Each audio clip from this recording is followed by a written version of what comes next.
नमस्कार, मैं मंजुली प्रधान और आप देख रहे हैं न्यूज लाइव। आईआईएमटी एकेडमी के छात्र नमन चौधरी ने ताइक्वांडो में जीता सिल्वर मेडल, नेशनल लेवल के लिए किया qualify. IIMT academy Ganganagar Meerut के कक्षा 10 के छात्र नमन चौधरी ने CBSE north zone first taekwondo champion for boys में शानदार प्रदर्शन करते हुए सिल्वर मेडल हासिल किया है। इस प्रतियोगिता का आयोजन Shikhar Shiksha Sadan senior secondary school Mirapur Muzaffarnagar में किया गया था।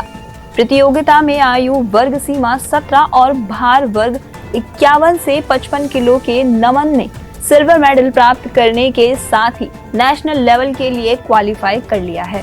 इस शानदार प्रदर्शन के लिए नमन चौधरी को आईआईएमटी समूह के चेयरमैन श्री योगेश मोहन जी गुप्ता, प्रबंधन निदेश डॉक्टर मयंक अग्रवाल, प्रबंध संचालक Shrimati Pyanshu Agarwal, director schools doctor P K. Sharma, academic coordinator Piyush Bhatnagar आदि ने शुभकामनाएं देते हुए उनके उज्जवल भविष्य की कामना की है।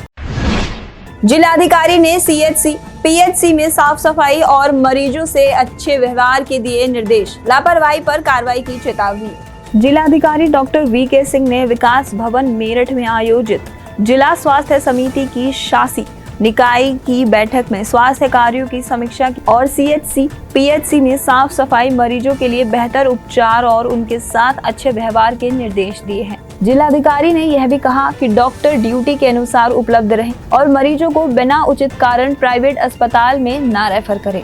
जिलाधिकारी ने चेतावनी दी कि अगर डॉक्टर लापरवाही करते हैं तो नियमानुसार कार्रवाई की जाएगी। जिलाधिकारी डॉक्टर वी.के. सिंह ने टीबी नियंत्रण और संचारी रोग नियंत्रण के तहत जन जागरूकता अभियान चलाने और स्वास्थ्य कैंप लगाने के भी निर्देश दिए। इसके अलावा संबंधित क्षेत्रों में फॉगिंग, एंटी लार्वा का छिड़काव सुनिश्चित करने को भी कहा।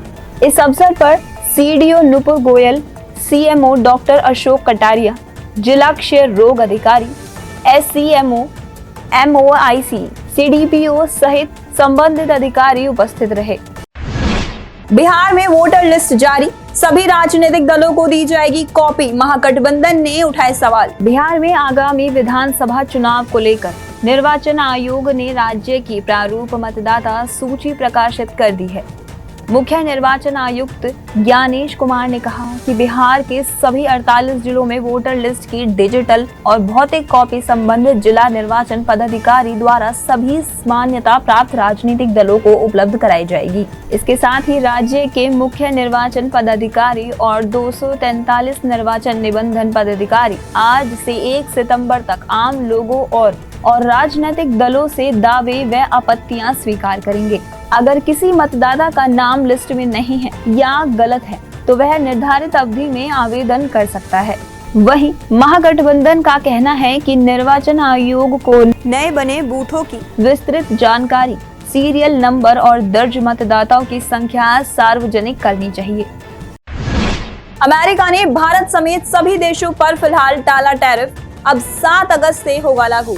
अमेरिकी राष्ट्रपति डोनाल्ड ट्रंप ने भारत पर 25% रेसिप्रोकल टैरिफ लगाने का ऐलान किया था, जिसे आज से लागू होना था, लेकिन भारत सहित अन्य देशों पर लगाया गया ये टैरिफ फिलहाल स्थगित कर दिया गया है और अब इसे 7 अगस्त से लागू किया जाएगा।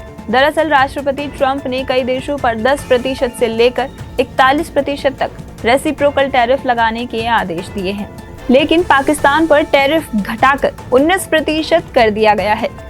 इसके साथ ही बांग्लादेश पर लगने वाले टैरिफ में भी कमी की गई है। दूसरी ओर भारत सरकार ने साफ कर दिया है कि राष्ट्रीय हित से कोई समझौता नहीं किया जाएगा। वहीं नई दिल्ली स्थित ईरानी दूतावास ने भारत का समर्थन करते हुए कहा कि अमेरिका लगातार अर्थव्यवस्था को हथियार के तौर पर इस्तेमाल कर रहा है। यह एक प्रकार से नई तरह का आर्थिक साम्राज्यवाद है। ऐसे में एक शक्तिशाली गैर पश्चिमी बहुदेशीय व्यवस्था स्थापित करना बेहद जरूरी है। पड़ोसी देश म्यांमार में फिर लौटेगा लोकतंत्र, सेना ने हटाई इमरजेंसी, 6 महीने में होंगे चुनाव। म्यांमार की सेना ने 4 साल बाद आपातकाल खत्म कर दिया है। इसके साथ ही 6 महीने में चुनाव कराने के लिए जुंटा शासन के हेड जनरल मीन आंग हलाइंग के नेतृत्व में 11 सदस्यीय आयोग का गठन किया गया है। इस दौरान अंतरिम राष्ट्रपति के रूप में मीन आंग हलाइंग प्रभावी रूप से देश के प्रभारी बने रहेंगे। म्यांमार में चुनाव का ऐलान ऐसे समय किया गया है जब विद्रोही समूह ने जुंटा शासन से देश का बड़ा हिस्सा छीन लिया है। जुंटा का इस समय देश के महज 5वें हिस्से पर नियंत्रण बचा रह गया है। वहीं जुंटा शासन के आलोचकों को और विपक्षी समूह ने चुनाव को दिखावा करार करते हुए बहिष्कार की घोषणा की है।